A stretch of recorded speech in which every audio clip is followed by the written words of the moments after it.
Bonjour à tous et bienvenue sur Afrique Sport pour la matinale de ce jeudi 9 février 2023. Au sommaire, Zinedine Zidane aurait trouvé un accord. Laporta répond, gros clash avec la famille Messi. CAN 2023, 3 matchs délocalisés au Maroc. Voilà les grandes lignes de cette édition. Tout de suite, le développement.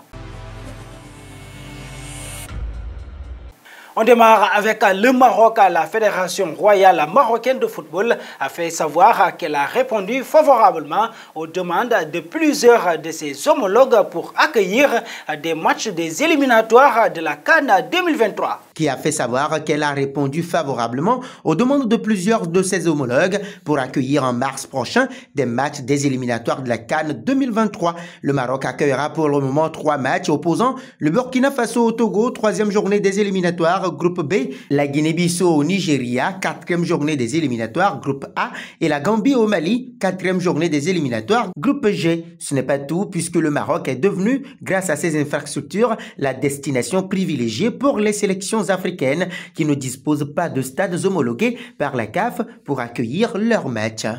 Passons à Aubameyang. Ces dernières heures, un accord vient d'être trouvé entre Chelsea et le Los Angeles FC pour Pierre-Emerick Aubameyang. S'il reste encore quelques détails à régler pour que l'opération se boucle, notamment entre la franchise de Major League Soccer et l'international gabonais, le dossier est proche de se boucler. Pierre-Emerick Aubameyang se rapproche des États-Unis dans le cadre d'un prêt, une opération qui va permettre à Chelsea de faire l'économie d'un important salaire puisque l'ancien de Barcelone émarge à 9 millions d'euros par saison. Parlons de Naby Keita, auteur de seulement 2 matchs de Premier League en tant que titulaire sous le maillot des Reds. Naby Keita ne devrait pas poursuivre l'aventure avec Liverpool. Alors que son contrat arrive à terme à la fin de la saison en cours, Sky Germania croit savoir que le milieu de terrain guinéen ne sera probablement pas prolongé. Dans le viseur de plusieurs clubs, notamment du côté de l'Allemagne, Naby Keita devrait quitter les Reds à la fin de la saison. À noter que Keita a rejoint Liverpool l'été 2018 en provenance de Leipzig. Un saut en Argentine après son sacre au Qatar en décembre 2022. L'Argentine a annoncé sa candidature commune avec l'Uruguay, le Paraguay et le Chili pour l'organisation du Mondial 2030.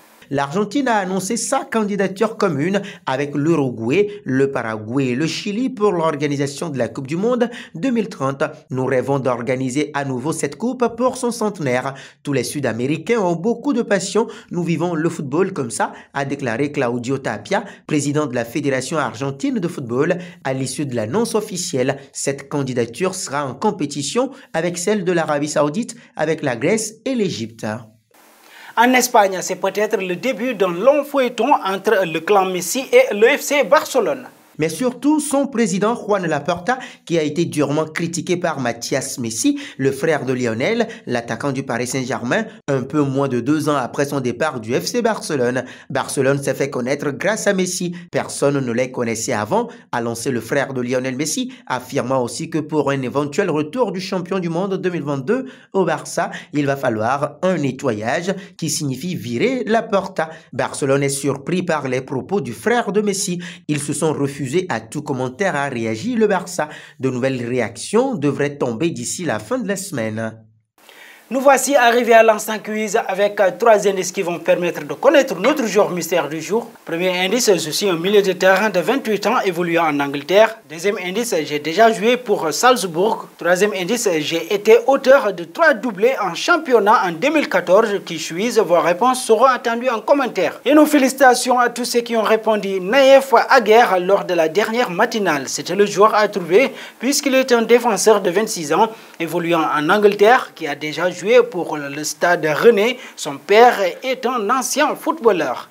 Terminons avec le champion du monde 98, le Paris Saint-Germain aurait trouvé un accord avec Zinedine Zidane. Il succédera à Christophe Galtier à l'issue de la saison en cours. D'après les informations publiées par Todo Fichares, Zinedine Zidane prendra les rênes du PSG l'été prochain. Christophe Galtier sera remercié afin de laisser place au technicien français. Libre depuis le mois de juin en 2021 où il avait quitté le Real Madrid, Zinedine Zidane n'a cessé d'être proche du Paris Saint-Germain depuis son départ. En enregistrant son arrivée, le PSG compte également se séparer de Neymar Jr. au profit d'Ousmane Dembélé, une condition imposée par le technicien français de 50 ans.